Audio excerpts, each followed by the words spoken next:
The church smelled of old roses and cold stone. Celeste Marchwood stood at the altar, her fingers clenched so tightly around the stems of her bridal bouquet that a thorn pressed deep into her palm. She barely felt it. The man beside her, the Duke of Ashworth, Alexander Ashworth, did not look at her once during the ceremony. Not when she walked down the aisle, a veil trembling over her face, and not when she took her place at his side. He stared straight ahead, his jaw set like marble, and spoke his vows in a voice so flat that the words landed on her heart like stones dropped into still water. She had met him only 3 times before this day. 3 polite, painfully brief encounters arranged by solicitors. Her family's dwindling fortune had made the match, and his need for an heir had sealed it. She had dared to hope, quietly, foolishly, that respect might one day grow into something warmer. But as the priest pronounced them man and wife, and the Duke turned to offer her his arm without ever meeting her eyes, that hope began to wither before it could take its first breath.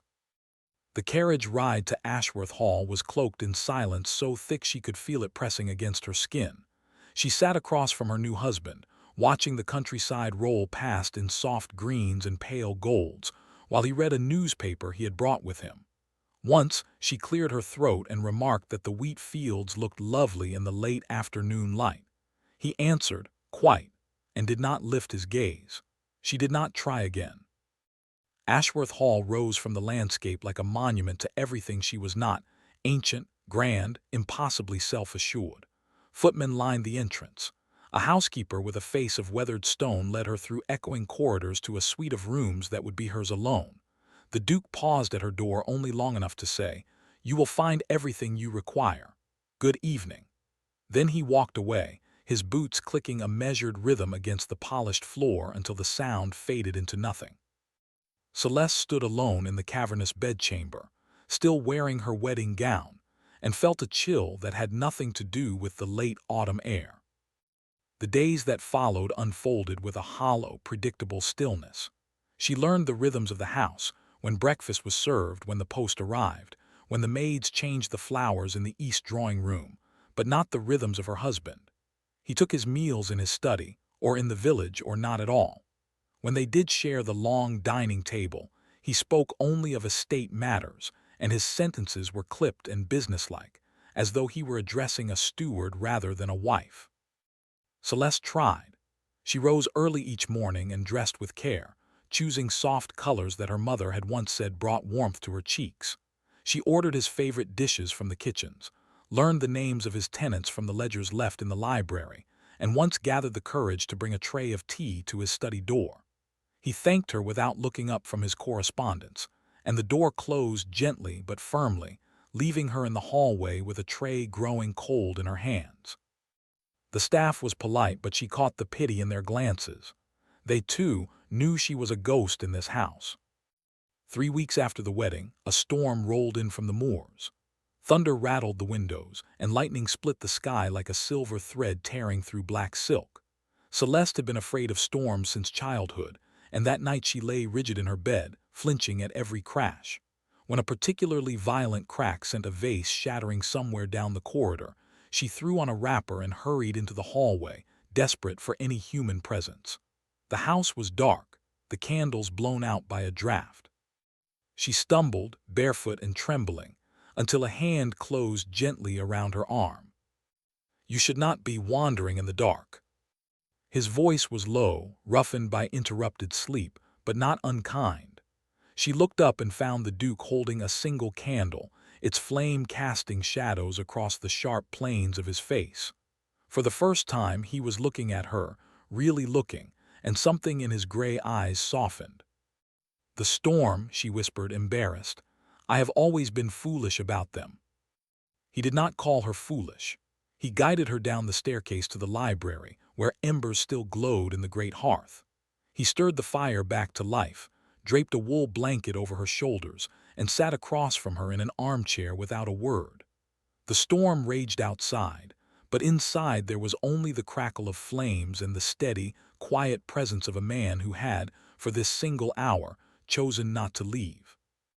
When she woke the next morning, bundled on the library sofa with the blanket tucked around her, he was gone. A note rested on the side table in a sharp, elegant hand. I have been called to London. I will return in a week's time. No signature, no warmth. The fragile hope she had nurtured in the firelight crumbled into dust.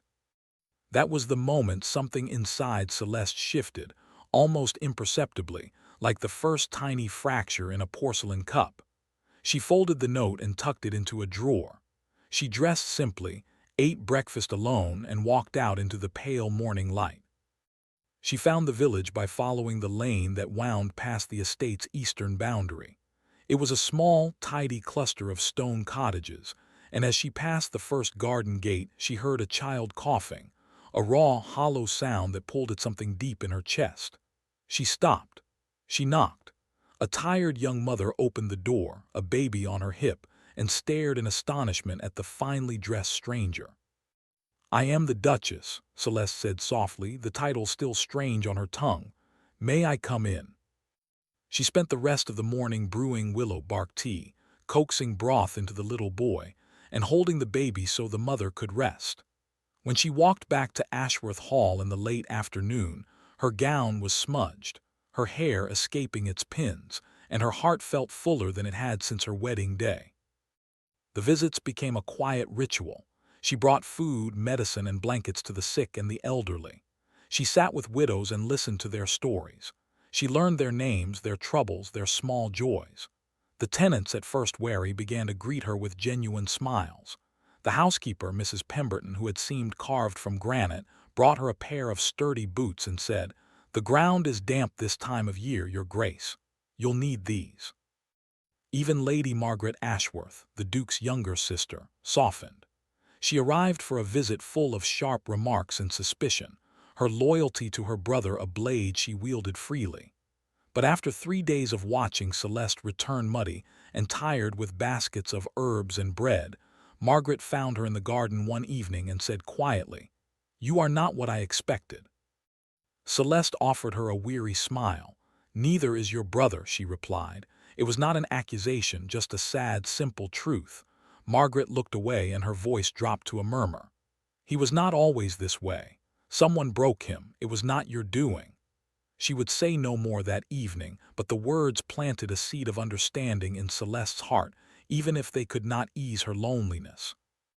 It was on a golden October afternoon that she met Dr. Thomas Harrow. She had been helping a tenant family whose father had a wound that would not heal, and someone sent for the physician from the next market town. Thomas Harrow arrived on horseback, a leather satchel slung across his chest, his manner unhurried and kind. He had warm brown eyes and a voice that put frightened children at ease. When he saw the Duchess on her knees beside the sickbed, her skirts soiled and her forehead damp with effort, he paused in the doorway as though he had stumbled upon something unexpected and quietly precious. They worked together to clean and dress the wound. He asked for her observations in a tone of professional respect, and she answered with a clarity that made him smile. Afterward, he walked her back toward the estate boundary, and they spoke of the tenants, the harvest, the new fever remedies he had studied in Edinburgh. There was no flirtation, no impropriety, only the rare, restful comfort of being truly seen. But in a world of watchful eyes and whispered gossip, comfort between a duchess and a country doctor could easily be mistaken for something else. The Duke returned from London earlier than expected. He rode into the stable yard just as Celeste was walking up the lane with Thomas Harrow. She was laughing at something the doctor had said, her head tilted, a strand of hair catching the sunlight. Alexander Ashworth dismounted and stood very still, his gloved hand tightening on the reins. His face revealed nothing, but his eyes followed the pair with a stillness that was colder than any winter wind. That evening at dinner, he set down his fork and spoke without preamble. "I understand you have been spending considerable time in the village." Celeste met his gaze. "Yes, there is much need and I have the means to help." "Your first duty is to this household," he said, his voice a blade wrapped in silk. "I was not aware the two were mutually exclusive," she replied, and the calm in her voice surprised them both. "I have not neglected my duties here. The staff will confirm it." A muscle flickered along his jaw. And this doctor, he seems to be a frequent companion. The accusation hung in the air, ugly and undeserved. Celeste placed her napkin on the table with deliberate care. Dr. Harrow is a good man who serves the people you are responsible for. He has shown me nothing but respect. I would have thought you would appreciate anyone who tends to your tenants with skill and compassion. The Duke said nothing. But later that night, as Celeste passed the library, she heard the sharp crack of a glass against the hearth and the low, bitter murmur of a man wrestling with ghosts she could not see. The next week brought an invitation to a ball at the neighboring estate. Celeste had no wish to attend, but Margaret urged her with an odd, knowing insistence. "You must go," she said. "You must let them see you as I have seen you." So Celeste wore a gown of deep sapphire, and when she descended the staircase, even the footman paused.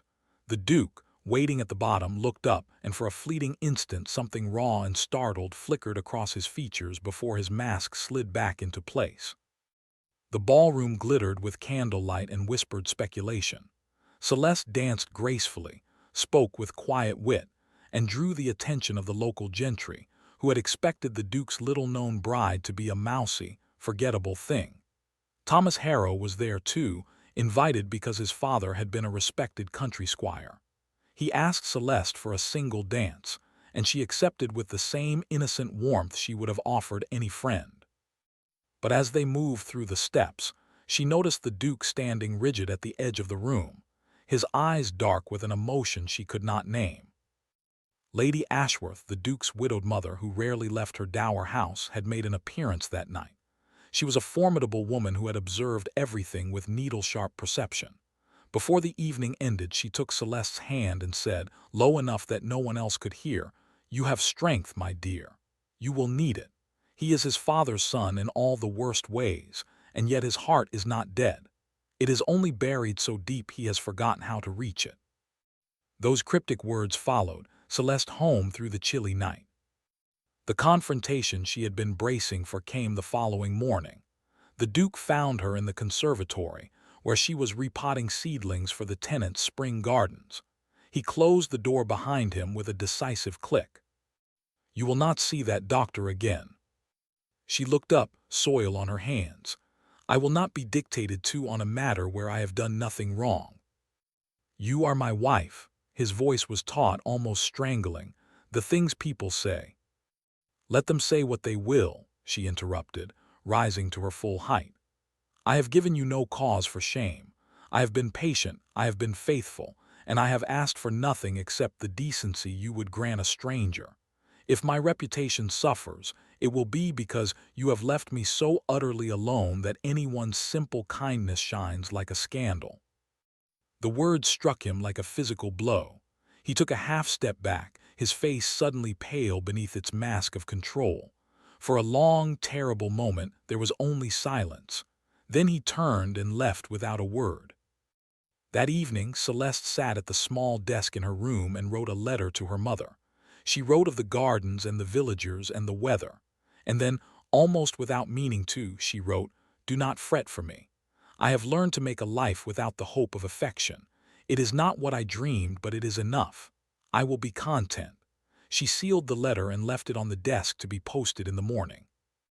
She did not know that the Duke, passing by her open door an hour later while she was reading in the library, stepped inside to retrieve a book he had lent her. He saw the letter. He did not mean to read it, but his name caught his eye, and then the sentence that followed destroyed him. "Alexander has given me a title and a home. He cannot give me his heart. I have stopped expecting it." He placed the letter back on the desk with trembling fingers and walked to his study, where he sat in the dark for a very long time. The fever came without warning. One of the village children had been burning with sickness, and Celeste had stayed up all night cooling the little girl's forehead with damp cloths. By morning, the child's fever had broken, but Celeste was shivering so violently she could barely stand. Thomas Harrow was summoned immediately. He found her collapsed in the cottage, and when he carried her into the cold morning air, the Duke's carriage came thundering down the lane as if the very hounds of hell were at its heels. Alexander Ashworth had heard the news from a frantic groom and had not waited for a driver. He drove the horses himself, his face a mask of terror the likes of which no one had ever seen on the Duke of Ashworth. For 3 days and 3 nights, Celeste lay in the great four-poster bed, burning and trembling, her lips moving with words no one could understand. The Duke did not leave her side. He sat in a chair pulled close to the mattress, holding her hand, refusing food, refusing sleep. Mrs. Pemberton brought broth, which he ignored. Margaret came and went with anxious eyes.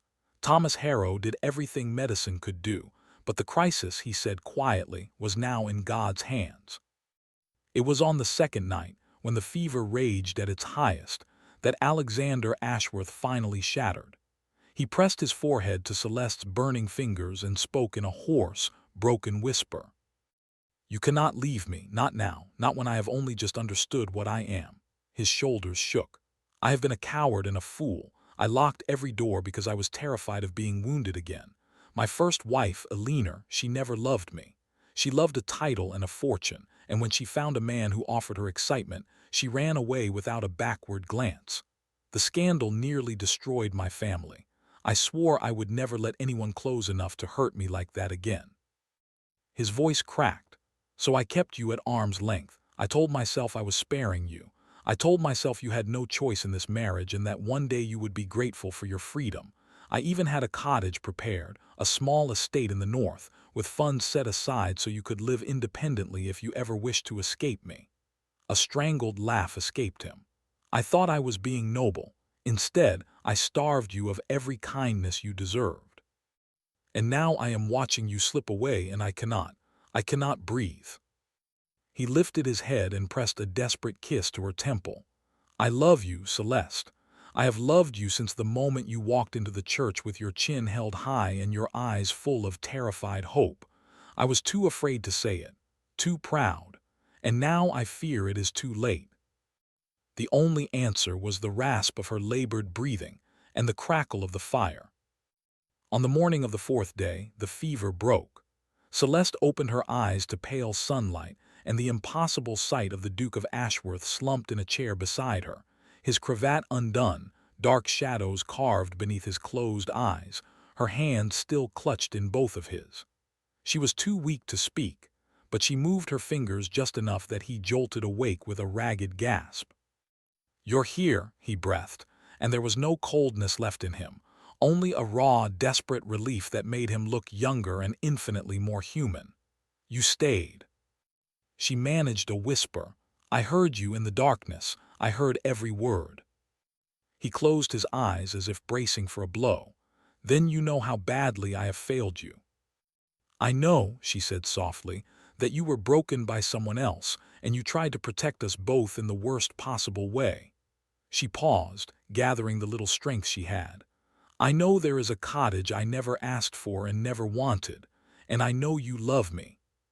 He opened his eyes and looked at her with a vulnerability that must have cost him every shred of pride he had. "I love you," he said again, as if the words were a prayer.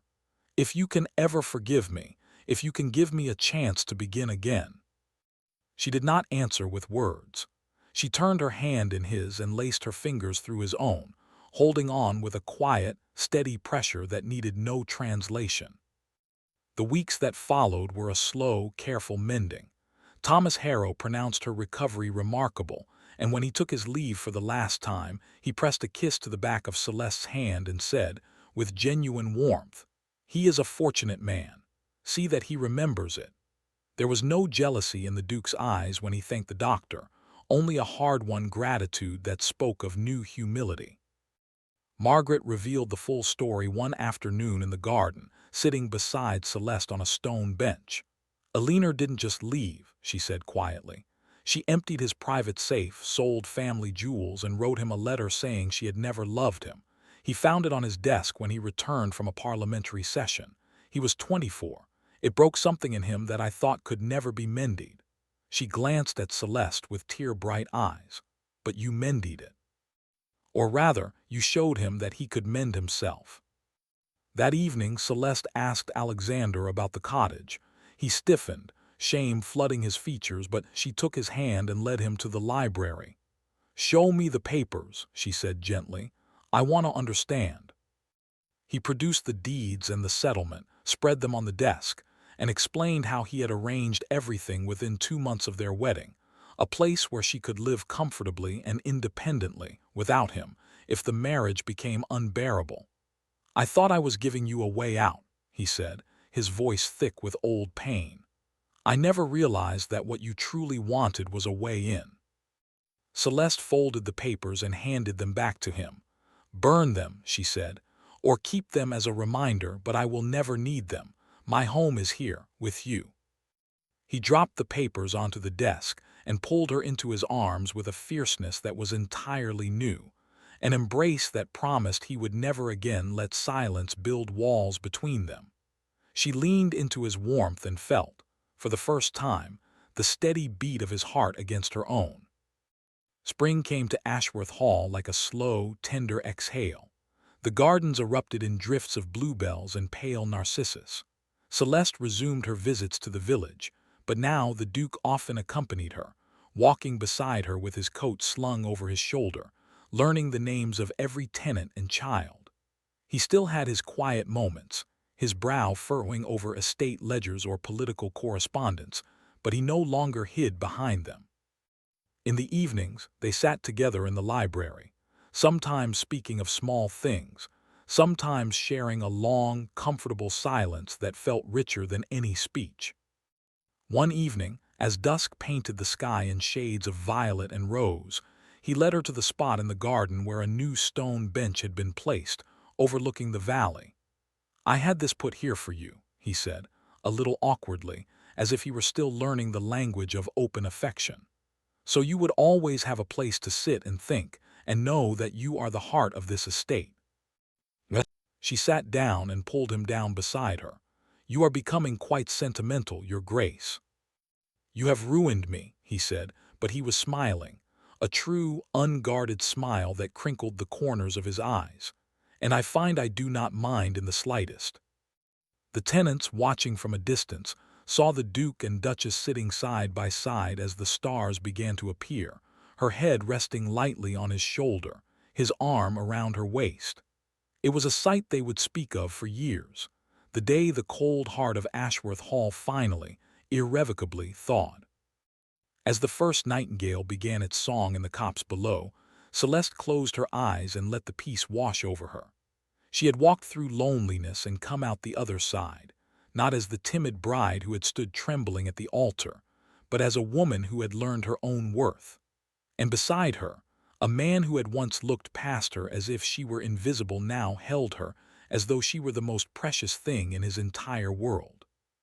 It had taken pain, distance, and the sharp edge of almost loss to bring them here.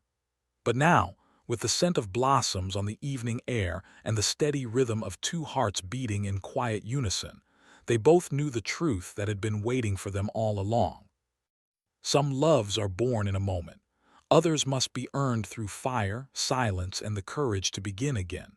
And this love, theirs, was one that would not fade.